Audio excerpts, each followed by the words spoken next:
ആകാശവാണി. നമസ്കാരം. പ്രാദേശിക വാർത്തകൾ വായിക്കുന്നത് ജോസ്ന ജോസ്.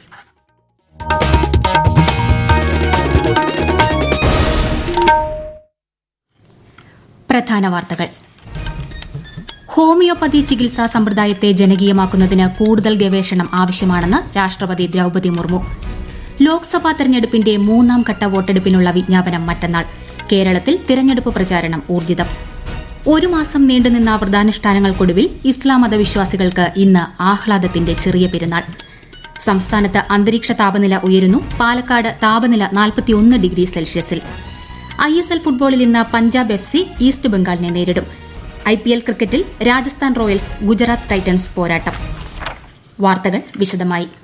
ഹോമിയോപ്പതി ചികിത്സാ സമ്പ്രദായത്തെ ജനകീയമാക്കുന്നതിനും സ്വീകാര്യത ഉറപ്പാക്കുന്നതിനും ഈ മേഖലയിലെ ഗവേഷണം നിർണായകമാണെന്ന് രാഷ്ട്രപതി ദ്രൌപദി മുർമു. ലോക ഹോമിയോപ്പതി ദിനത്തോടനുബന്ധിച്ച് ന്യൂഡൽഹിയിലെ യശോഭൂമി കൺവെൻഷൻ സെന്ററിൽ ആരംഭിച്ച 2 ദിവസത്തെ സിംപോസിയം രാഷ്ട്രപതി ഉദ്ഘാടനം ചെയ്തു. കേന്ദ്ര ഹോമിയോപ്പതി ഗവേഷണ കൌൺസിലാണ് സിംപോസിയം സംഘടിപ്പിക്കുന്നത്. സമഗ്ര ആരോഗ്യം, നൂതന സങ്കേതങ്ങളിൽ ഊന്നിയുള്ള ഗവേഷണം എന്നീ വിഷയങ്ങൾ അടിസ്ഥാനമാക്കിയാണ് പരിപാടി. ലോക്സഭാ തെരഞ്ഞെടുപ്പിന്റെ 3ാം ഘട്ട വോട്ടെടുപ്പിനുള്ള വിജ്ഞാപനം മറ്റന്നാൾ പുറപ്പെടുവിക്കും. മധ്യപ്രദേശ്, മഹാരാഷ്ട്ര, ഉത്തർപ്രദേശ് എന്നീ സംസ്ഥാനങ്ങളിലെയും ജമ്മു കാശ്മീർ, ദാദ്ര നാഗർ ഹവേലി, ദാമൻ ദിയു ഉൾപ്പെടെയുള്ള കേന്ദ്രഭരണ പ്രദേശങ്ങളിലെയും 94 മണ്ഡലങ്ങളിലേക്കാണ് 3ാം ഘട്ടത്തിൽ വോട്ടെടുപ്പ്. നാമനിർദ്ദേശ പത്രിക സമർപ്പിക്കുന്നതിനുള്ള അവസാന തീയതി ഈ മാസം 19 ആണ്. സൂക്ഷ്മ പരിശോധന 20 നടക്കും. പത്രിക 22 വരെ പിൻവലിക്കാം. മെയ് 7 3ാം ഘട്ട വോട്ടെടുപ്പ്. ലോക്സഭാ തെരഞ്ഞെടുപ്പിന്റെ ആദ്യഘട്ടം ഈ മാസം 19. ആദ്യഘട്ടത്തിൽ 102 മണ്ഡലങ്ങളിൽ നിന്നായി 1625 സ്ഥാനാർത്ഥികൾ മത്സരിക്കുന്നു. 12 സംസ്ഥാനങ്ങളിലും ജമ്മുകശ്മീരിലുമാണ് ഏപ്രിൽ 26 2ാം ഘട്ട വോട്ടെടുപ്പ്. കേരളത്തിൽ 194 സ്ഥാനാർത്ഥികളാണ് മത്സരരംഗത്തുള്ളത്. സംസ്ഥാനത്ത് തിരഞ്ഞെടുപ്പ് പ്രചാരണം ഊർജിതമായി തുടരുകയാണ്. സംസ്ഥാനത്താകെ 194 സ്ഥാനാർത്ഥികളാണ് മത്സരിക്കുന്നത്. 25 പേർ സ്ത്രീകളും 169 പേർ പുരുഷന്മാരുമാണ്. കോട്ടയം മണ്ഡലത്തിലാണ് ഏറ്റവുമധികം സ്ഥാനാർത്ഥികളുള്ളത്, 14 പേർ. ഏറ്റവും കുറവ് സ്ഥാനാർത്ഥികൾ ആലത്തൂരാണ്, 5 പേർ. സ്ഥാനാർത്ഥികളുടെ ചിത്രവും ചിഹ്നവും തെളിഞ്ഞതോടെ പാലക്കാട് മണ്ഡലത്തിലെ പ്രചാരണ ചൂടും കനത്തിരിക്കുകയാണ്. കൂടുതൽ വിവരങ്ങളുമായി ആകാശവാണി പാലക്കാട് ജില്ലാ പ്രതിനിധി ഫൈസൽ അലിമുത്ത്. നാമനിർദ്ദേശ പത്രികകളുടെ സൂക്ഷ്മ പരിശോധനയും പത്രിക പിൻവലിക്കാനുള്ള സമയവും കഴിഞ്ഞതോടെ പാലക്കാട് ലോക്സഭാ മണ്ഡലത്തിൽ 10 പേരാണ് മത്സരരംഗത്ത് ഉള്ളത്. പ്രധാന ദേശീയ പാർട്ടികൾ അതത് പാർട്ടി ചിഹ്നങ്ങളിലാണ് മത്സരിക്കുന്നത്. മറ്റൊരു ദേശീയ പാർട്ടിയായ BSPയുടെ സ്ഥാനാർത്ഥിയും മത്സരിക്കുന്നുണ്ട്. ചക്ക, വജ്രം, കരിമ്പ് കർഷകൻ, ടോർച്ച് തുടങ്ങിയവയാണ് സ്വതന്ത്ര സ്ഥാനാർത്ഥികൾക്ക് ലഭിച്ചിരിക്കുന്ന ചിഹ്നങ്ങൾ. അന്തിമ വോട്ടർ പട്ടിക പ്രകാരം 13,98,143 വോട്ടർമാരാണ് ഉള്ളത്. 29,793 കന്നി വോട്ടർമാരാണ്. ഈ വോട്ടുകൾ ഉറപ്പിക്കാൻ സ്ഥാനാർത്ഥികൾ കലാലയങ്ങൾ കയറിയുള്ള പ്രചാരണമാണ് നടത്തുന്നത്. 85 വയസ്സിന് മുകളിലുള്ള 11,636 വോട്ടർമാരും ഉണ്ട്. കണ്ണൂർ ജില്ലയിൽ ലോക്സഭാ തെരഞ്ഞെടുപ്പുമായി ബന്ധപ്പെട്ട് സ്ഥാനാർത്ഥിമാരുമായും രാഷ്ട്രീയ പാർട്ടി പ്രതിനിധികളുമായും തെരഞ്ഞെടുപ്പ് പൊതുനിരീക്ഷകൻ മാൻവേന്ദ്ര പ്രതാപ് സിംഗ് കളക്ടറേറ്റ് കോൺഫറൻസ് ഹാളിൽ യോഗം ചേർന്നു. തെരഞ്ഞെടുപ്പ് മാതൃകാ പെരുമാറ്റച്ചട്ടം പാലിക്കുന്നതിൽ സ്ഥാനാർത്ഥികളും രാഷ്ട്രീയ പാർട്ടികളും ജാഗ്രത പുലർത്തണമെന്ന് അദ്ദേഹം നിർദ്ദേശിച്ചു. ലംഘനമുണ്ടായാൽ കർശന നടപടികൾ സ്വീകരിക്കുമെന്നും നിരീക്ഷകൻ പറഞ്ഞു. ഒരു മാസം നീണ്ടുനിന്ന വ്രതാനുഷ്ഠാനങ്ങൾക്കൊടുവിൽ ഇസ്ലാം മതവിശ്വാസികൾക്ക് ഇന്ന് ആഹ്ലാദത്തിന്റെ ചെറിയ പെരുന്നാൾ. പ്രിയപ്പെട്ടവരെ സൽക്കരിക്കുന്നതിന്റെ തിരക്കിലാണ് വിശ്വാസികൾ. രാവിലെ പള്ളികളിലും ഈദ്ഗാഹുകളിലും പെരുന്നാൾ നമസ്കാരം നടന്നു. തിരുവനന്തപുരം പാളയം ജുമാ മസ്ജിദിന്റെ ആഭിമുഖ്യത്തിൽ പാളയം ചന്ദ്രശേഖരൻ നായർ സ്റ്റേഡിയത്തിൽ നടന്ന ഈദ്ഗാഹ് നമസ്കാരത്തിന് പാളയം ഇമാം VP ഷുഹൈബ് മൌലവി നേതൃത്വം നൽകി. ഗവർണർ ആരിഫ് മുഹമ്മദ് ഖാൻ രാവിലെ ഭീമാപ്പള്ളിയിലെ ഈദ്ഗാഹിൽ പങ്കെടുത്തു. കൊല്ലത്ത് മസ്ജിദുകൾ, ബീച്ച്, കർബല മൈതാനം എന്നിവിടങ്ങളിൽ പെരുന്നാൾ നമസ്കാരം നടന്നു.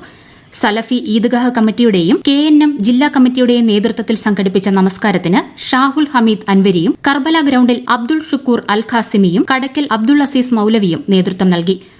മലപ്പുറം മാദിൻ ഗ്രാൻഡ് മസ്ജിദിൽ പെരുന്നാൾ നിസ്കാരത്തിന് ആയിരക്കണക്കിന് വിശ്വാസികളെത്തി. കോഴിക്കോട് പ്രമുഖ മതപണ്ഡിതനും KNM സംസ്ഥാന വൈസ് പ്രസിഡന്റുമായ ഡോക്ടർ ഹുസൈൻ മടവൂർ നേതൃത്വം നൽകി. പൊന്നാനി കടപ്പുറത്താണ് ഇന്നലെ മാസപ്പിറ കണ്ടത്. ഒമാനിലും ഇന്നാണ് ചെറിയ പെരുന്നാൾ. മുഴുവൻ ഗൾഫ് രാജ്യങ്ങളും പെരുന്നാൾ ഇന്ന് ഒന്നിച്ച് ആഘോഷിക്കുകയാണ്. സംസ്ഥാനത്ത് അന്തരീക്ഷ താപനില ഉയരുന്നു. പാലക്കാട് താപനില 41 ഡിഗ്രി സെൽഷ്യസിലെത്തി. തീരദേശത്തും ഉൾപ്രദേശത്തും ഇന്ന് ചൂട് ക്രമാതീതമായി ഉയരുമെന്ന് മുന്നറിയിപ്പുണ്ട്. ശനിയാഴ്ച രാവിലെ സംസ്ഥാനത്ത് 40 മുതൽ 41 ഡിഗ്രി സെൽഷ്യസ് വരെ താപനില ഉയരുമെന്നാണ് കാലാവസ്ഥാ വകുപ്പിന്റെ മുന്നറിയിപ്പ്.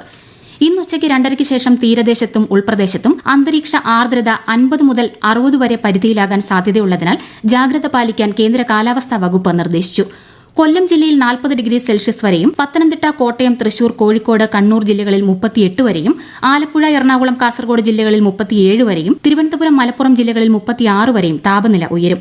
കള്ളക്കടൽ പ്രതിഭാസത്തിന്റെ ഭാഗമായി കേരള തീരത്തും തെക്കൻ തമിഴ്നാട് തീരത്തും ഇന്ന് കടലാക്രമണത്തിന് സാധ്യതയുണ്ടെന്ന് ദേശീയ സമുദ്രസ്ഥിതി പഠന ഗവേഷണ കേന്ദ്രം അറിയിച്ചു. മത്സ്യത്തൊഴിലാളികളും തീരദേശവാസികളും ജാഗ്രത പാലിക്കണം. ഈ വാർത്തകൾ ആകാശവാണിയിൽ നിന്ന്. IPL ക്രിക്കറ്റിൽ ഇന്ന് രാജസ്ഥാൻ റോയൽസ് ഗുജറാത്ത് ടൈറ്റൻസുമായി ഏറ്റുമുട്ടും.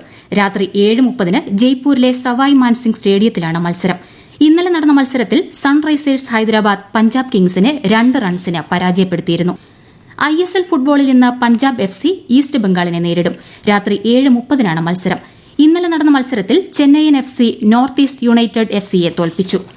മോണ്ടെ കാർലോ മാസ്റ്റേഴ്സ് ടെന്നീസിൽ ലോക 1 നമ്പർ താരം ഇന്ത്യയുടെ രോഹൻ ബൊപ്പണ്ണയും ഓസ്ട്രേലിയൻ കൂട്ടാളി മാത്യു എബ്ഡനും ഇന്ന് പുരുഷന്മാരുടെ ഡബിൾസ് പ്രീ ക്വാർട്ടറിൽ ക്രൊയേഷ്യ എൽ സാൽവദോർ സഖ്യത്തെ നേരിടും. ഇന്ത്യൻ സമയം വൈകുന്നേരം 5:10 മത്സരം. കണ്ണൂർ ആറളം ഫാമിൽ താവളമാക്കിയ ആനക്കൂട്ടത്തെ പൂർണ്ണമായും വനത്തിനുള്ളിലേക്ക് കടത്തുന്നതിനുള്ള ശ്രമം തുടരുന്നു. ഫാമിൽ നിന്നും പുനരധിവാസ മേഖലയിൽ നിന്നും ആനയെ തുരത്തുന്നതിന്റെ 2ാം ഘട്ടമാണ് കഴിഞ്ഞ ദിവസം തുടങ്ങിയത്. വിശദാംശങ്ങളുമായി ആകാശവാണി കണ്ണൂർ ജില്ലാ പ്രതിനിധി KO ശശിധരൻ. പുനരധിവാസ മേഖലയിൽ ആളൊഴിഞ്ഞ പറമ്പുകളിൽ കയറ്റി നിരീക്ഷണത്തിൽ നിർത്തിയ ആനകളെയാണ് ആറളം വന്യജീവി സങ്കേതത്തിനുള്ളിലേക്ക് തുരത്തിവിടുന്നത്. 18 ആനകൾ ഇവിടെയുണ്ടെന്നാണ് വനംവകുപ്പ് പറയുന്നത്. ഇതിൽ 10ലധികം ആനകളെ കഴിഞ്ഞ ദിവസം തുരത്തി. വനാതിർത്തിയിൽ ആനമതിൽ നിർമ്മാണം നടക്കുന്നതിനാൽ പഴയ മതിൽ പൊളിച്ചു നീക്കിയിരുന്നു. തുരത്തിയ ആനകൾ വീണ്ടും പുനരധിവാസ മേഖലയിൽ എത്തുന്നത് തടയാനായി പരിശോധനയും നിരീക്ഷണവും ശക്തമാക്കിയിട്ടുണ്ട്. കൊട്ടിയൂർ റേഞ്ചർ സുധീർ നാരോത്തിന്റെ നേതൃത്വത്തിൽ കീഴ്പള്ളി മണത്തണ സെക്ഷൻ ഫോറസ്റ്റ് ഓഫീസിന് കീഴിലെ വനപാലകർ, വാച്ചർമാർ എന്നിവരും വനം വകുപ്പ് റാപ്പിഡ് റെസ്പോൺസ് ടീമും ഉൾപ്പെടെയുള്ളവരാണ് ആനകളെ തുരത്തുന്ന സംഘത്തിലുള്ളത്. മേടമാസ വിഷുപൂജകൾക്കായി ശബരിമല ക്ഷേത്രനട ഇന്നു വൈകുന്നേരം 5 തുറക്കും. നാളെ മുതൽ പതിവ് പൂജകളുണ്ടാകും. മേടമാസ പുലരിയായ 14 പുലർച്ചെ 3 നട തുറക്കും. രാവിലെ 7 വരെയാണ് വിഷുക്കണി ദർശനം. പൂജകൾ പൂർത്തിയാക്കി ക്ഷേത്രനട ഈ മാസം 18 അടയ്ക്കും. കന്യാകുമാരി കൊല്ലങ്കോട് ശ്രീഭദ്രകാളി ക്ഷേത്രത്തിലെ ഉത്സവത്തിന് ഇന്ന് സമാപനം. 10ാം ദിവസമായ ഇന്നാണ് മീനഭരണി തൂക്ക മഹോത്സവം. ഇടുക്കി ചെറുതോണി അണക്കെട്ടുകളിൽ പൊതുജനങ്ങൾക്ക് വീണ്ടും സന്ദർശനാനുമതി.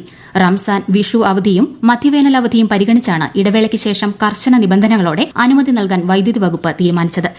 വിശദാംശങ്ങളുമായി ഇടുക്കി ജില്ലാ പ്രതിനിധി രതീഷ് കൃഷ്ണൻ. ഈ വർഷം ജനുവരി 1 അടച്ചിട്ട ഇടുക്കി ചെറുതോണി അണക്കെട്ടുകൾ മെയ് 31 വരെയാണ് സന്ദർശകർക്കായി തുറന്നു നൽകുന്നത്. രാവിലെ 9:30 മുതൽ വൈകുന്നേരം 5 മണി വരെയാണ് സന്ദർശന സമയം. പാസ് മൂലമാകും പ്രവേശനം. ബഗ്ഗി കാറുകളിൽ മാത്രമാണ് സന്ദർശനാനുമതി. ഡാമിലെ ജലനിരപ്പും സാങ്കേതിക പരിശോധനകളും നടത്തുന്ന ബുധനാഴ്ച ദിവസം പൊതുജനങ്ങൾക്ക് സന്ദർശനാനുമതി ഉണ്ടായിരിക്കുന്നതല്ല. സഞ്ചാരികൾക്ക് ചെറുതോണി അണക്കെട്ടിൽ നിന്ന് യാത്ര തുടങ്ങി ഇടുക്കി ആർച്ച് ഡാമും വൈശാലി ഗുഹയുമൊക്കെ കാണാൻ അവസരമുണ്ട്. സ്കൂട്ടർ മതിലിലിടിച്ച് 2 യുവാക്കൾ മരിച്ചു. വയനാട് ബത്തേരി കരുവള്ളിക്കുന്ന് ശങ്കരമംഗലത്ത് വിഷ്ണു സജി, മന്തണ്ടിക്കുന്ന് കാണിരത്തിങ്കൽ അമൽ വിഷ്ണു എന്നിവരാണ് മരിച്ചത്. കഴിഞ്ഞ ദിവസം രാത്രി തിരുനെല്ലിയിലാണ് അപകടം നടന്നത്. തൊടുപുഴ മാരക കനാലിൽ കുളിക്കുന്നതിനിടെ ഒഴുക്കിൽപ്പെട്ട് എഞ്ചിനീയറിംഗ് വിദ്യാർത്ഥി മരിച്ചു. വഴിത്തല ഇരുട്ടുതോട് കുഴികണ്ടത്തിൽ പരേതനായ ബിജു കെ ജോണിന്റെ മകൻ ക്രിസ്ബിൻ ജോൺ ബിജുവാണ് മരിച്ചത്. ഇന്നലെ സന്ധ്യയോടെയായിരുന്നു അപകടം. കണ്ണൂർ പാനൂരിൽ ബോംബ് നിർമ്മാണത്തിനിടെയുണ്ടായ സ്ഫോടനം നടന്ന സംഭവത്തിലെ കേസിൽ 3 പേരുടെ കൂടി അറസ്റ്റ് രേഖപ്പെടുത്തി. സ്ഫോടനം നടന്ന ഉടൻ ഒളിവിൽ പോയ ഷിജാൽ, കെ അക്ഷയ്, സ്ഫോടനത്തിൽ പരിക്കേറ്റ് ചികിത്സയിലായിരുന്ന പാറാട് പുത്തൂരിൽ കല്ലായിന്റെ വിട അശ്വന്ത് എന്ന എൽദോ എന്നിവരുടെ അറസ്റ്റാണ് ഇന്നലെ രേഖപ്പെടുത്തിയത്. വിദ്യാർത്ഥികൾക്ക് രാസലഹരി വിൽക്കുന്ന 4 സംഘം കൊല്ലം പത്തനാപുരത്ത് അറസ്റ്റിലായി. 12 ഗ്രാം MDMA വിൽക്കാൻ ശ്രമിക്കുന്നതിനിടയിലാണ് ഇവർ പോലീസിന്റെ പിടിയിലായത്. റൂറൽ SPയുടെ ഡാൻസ് ഓഫ് ടീമും പത്തനാപുരം പോലീസും സംയുക്തമായി നടത്തിയ റെയ്ഡിലാണ് ഇവരെ പിടികൂടാൻ സാധിച്ചത്. കേരള ഖാദി ഗ്രാമ വ്യവസായ ബോർഡിന്റെയും പയ്യന്നൂർ ഖാദി കേന്ദ്രത്തിന്റെയും ആഭിമുഖ്യത്തിൽ കണ്ണൂരിൽ വിഷു റംസാൻ ഖാദി മേള ആരംഭിച്ചു.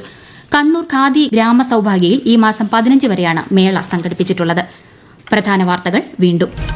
ഹോമിയോപ്പതി ചികിത്സാ സമ്പ്രദായത്തെ ജനകീയമാക്കുന്നതിന് കൂടുതൽ ഗവേഷണം ആവശ്യമാണെന്ന് രാഷ്ട്രപതി ദ്രൌപദി മുർമു. ലോക്സഭാ തെരഞ്ഞെടുപ്പിന്റെ 3ാം ഘട്ട വോട്ടെടുപ്പിനുള്ള വിജ്ഞാപനം മറ്റന്നാൾ. കേരളത്തിൽ തെരഞ്ഞെടുപ്പ് പ്രചാരണം ഊർജിതം. 1 മാസം നീണ്ടുനിന്ന വ്രതാനുഷ്ഠാനങ്ങൾക്കൊടുവിൽ ഇസ്ലാം മതവിശ്വാസികൾക്ക് ഇന്ന് ആഹ്ലാദത്തിന്റെ ചെറിയ പെരുന്നാൾ. സംസ്ഥാനത്ത് അന്തരീക്ഷ താപനില ഉയരുന്നു. പാലക്കാട് താപനില 41 ഡിഗ്രി സെൽഷ്യസിൽ. ISL ഫുട്ബോളിൽ ഇന്ന് പഞ്ചാബ് FC ഈസ്റ്റ് ബംഗാളിനെ നേരിടും. IPL ക്രിക്കറ്റിൽ രാജസ്ഥാൻ റോയൽസ് ഗുജറാത്ത് ടൈറ്റൻസ് പോരാട്ടം. പ്രാദേശിക വാർത്തകൾ കഴിഞ്ഞു. അടുത്ത വാർത്താ പ്രക്ഷേപണം 12:50.